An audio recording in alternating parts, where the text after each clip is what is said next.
You know the moment. You send a text that used to get a reply in 2 minutes, and now it just sits there. Hours pass. Then a whole day. Maybe she answers, but it's cold. Flat. One word replies. Lol. K. I'm tired. And somehow, that feels worse than no response at all.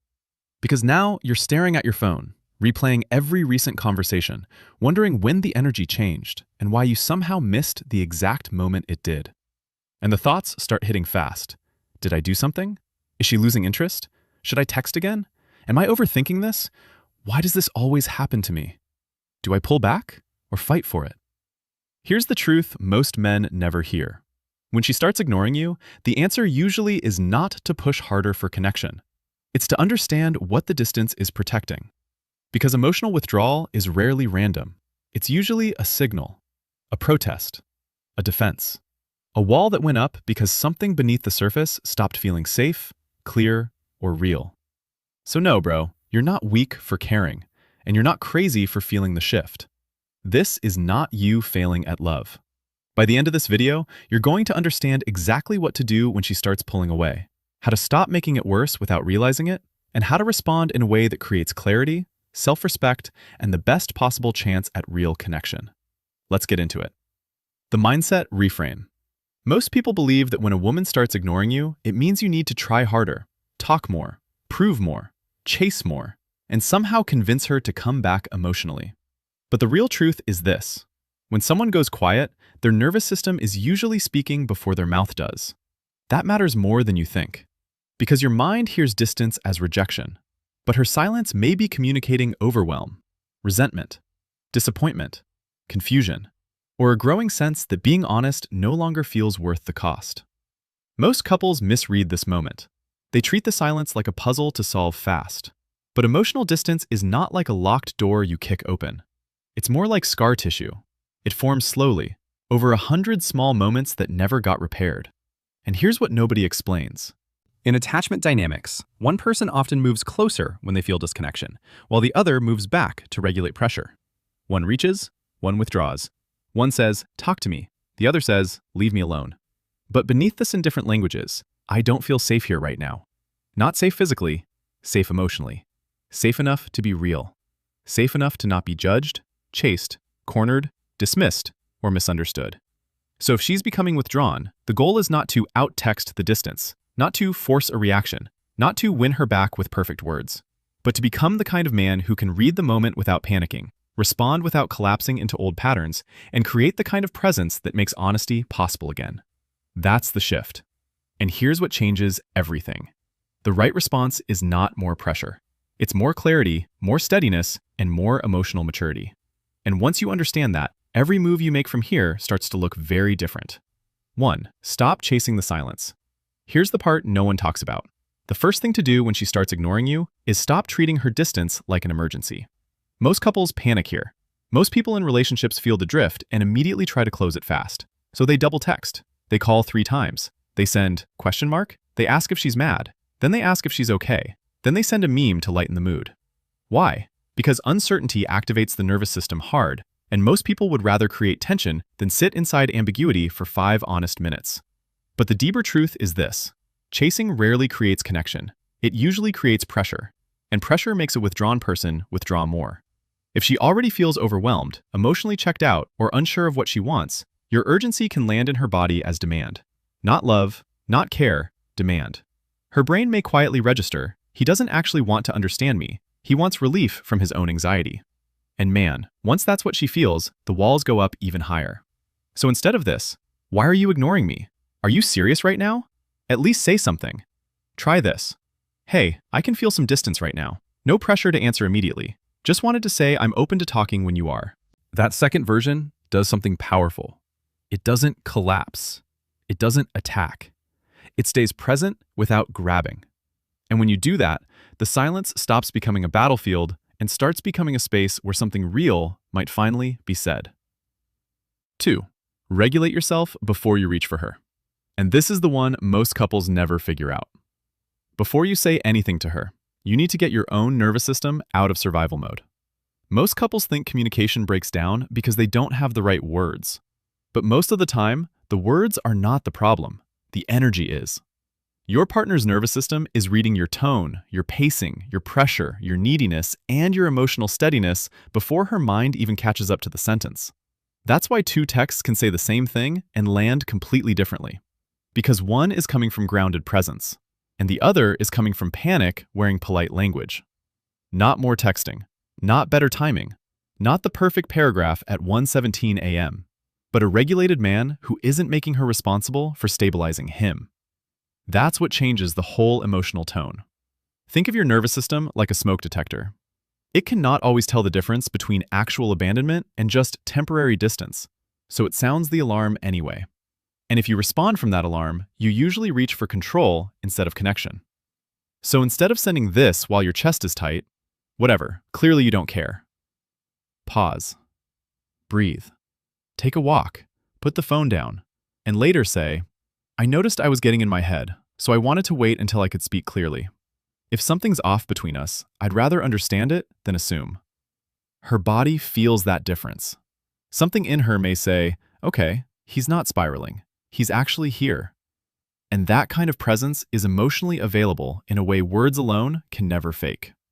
That's the shift that turns a relationship from reactive chaos into a place where repair can actually begin.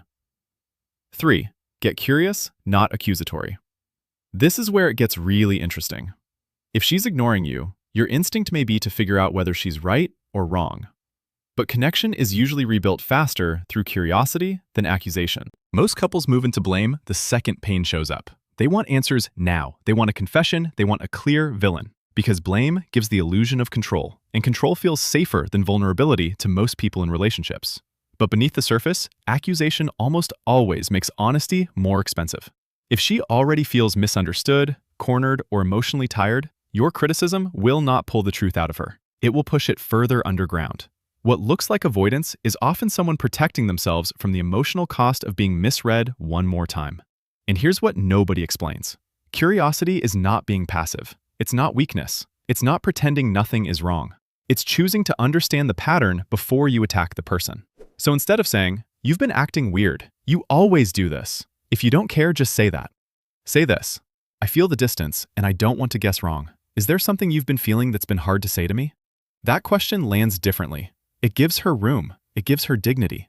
It tells her you're not just trying to win the moment. Her inner world may soften just enough to think, he's not coming at me. He actually wants to know. And when she feels that, even briefly, silence no longer has to be her only protection. That's when your partner stops feeling like a problem to solve and starts feeling like a person you can finally meet again. 4. Make one clear, low-pressure bid. But here's what nobody explains. Distance gets worse when everything becomes vague. If she's pulling away, one of the most powerful things you can do is make one clear, calm invitation instead of a stream of emotional static. Most couples flood the space with mixed signals. A frustrated text, then a funny reel, then silence, then a late night, you up?